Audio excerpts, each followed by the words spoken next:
Hey everyone, this is Mr. Wyrick, and I'm going to go over the review real quick with you. Number one says sort the following list of shoe sizes. That just means when we say sort, you need to put it in order. So it's going to be 5, 6, 6. Those are my lowest numbers there. And then there's 3 sevens, so 7, 7, 7. You need to make sure you still include all of the values on here. There's a couple of 8s, so 8 and 8. Then we have number 9, and then 10, and then 12, and then the last one there is 14. Okay, so these are all of my entries. So from that list, give the 5 number summary. Well, my minimum is obviously going to be my number 5. I need to find, well, there's my maximum, there's 14. So let's count how many we have. 1, 2, 3, 4, 5, 6, 7, 8, 9, 10, 11, 12. Okay, so midway through this list, 1, 2, 3, 4, 5, 6, this is actually the median. Because we have an odd number, an even number, we don't have a true median. So it's halfway between 7.5, so my median is 7.5.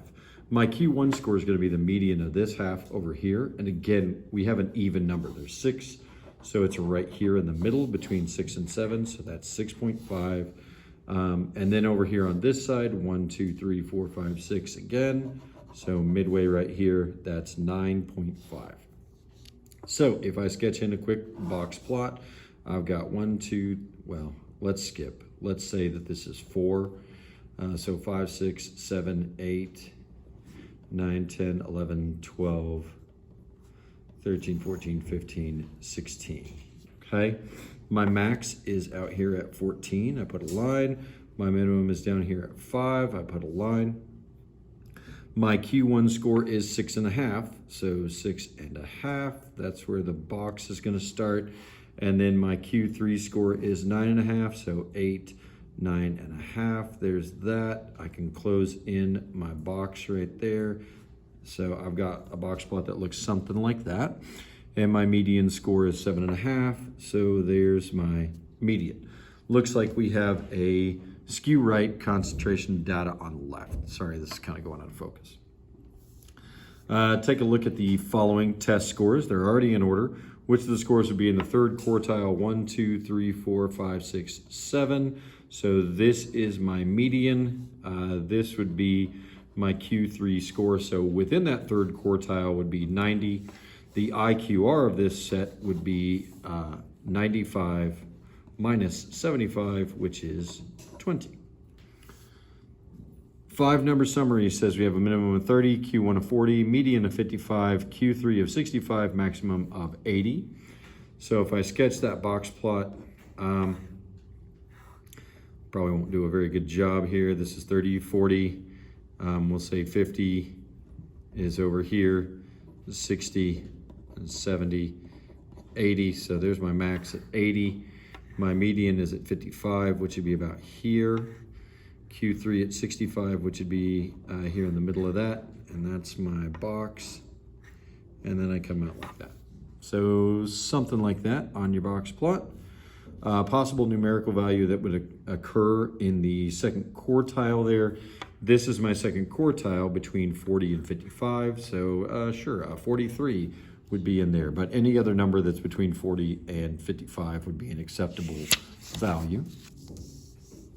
What percentage of the data is included in the IQR? This seems like it's related to the last one, but it doesn't really make a difference. Anytime you have a box plot, you are separating the data into quartiles, and every quartile is 25% of the data, no matter how big or small it is. So this is 25% right here, this is 25% right here. That means this middle portion where we find the IQR, that is the middle 50% of the data. Survey was given to 1,000 high school students. How many responses should be in the first quartile? Again, it goes back to what we're looking at on this. It should be 25%. 25% of 1,000 would be 250. As far as number 10, the free response question information. Making the bar graph in Google Sheets, remember it's, you highlight the data. So highlight. You go to insert. And then you choose a chart, And remember, the bar graph is actually what they call a column chart. Okay, making the histogram in Desmos. Desmos is pretty user-friendly. You get your numbers. You put all of your numbers in with like some kind of capital letter, equals, and then you need that bracket, and then there's all your numbers within those sets of brackets. And then you're going to go down a line, and since you're making a histogram, it's going to be histogram of whatever capital letter you had there in parentheses. And then you just need to make sure, like on yesterday's, it said change the bin width. If it says change the bin width on the test, make sure you do that. You just click on the words bin width. And then skew left and skew right. If you add numbers to the left, you have your concentration of data, but then you have a tail off to the left. So this is skew left. You have a couple of low scores thrown in with your high scores. If you have most of your information contained on the left, but then you've got kind of a tail off to the right, that is skew right. Okay, it's mostly lower scores and then some higher scores thrown in. Okay, hopefully that gets you through the test tomorrow, and good luck.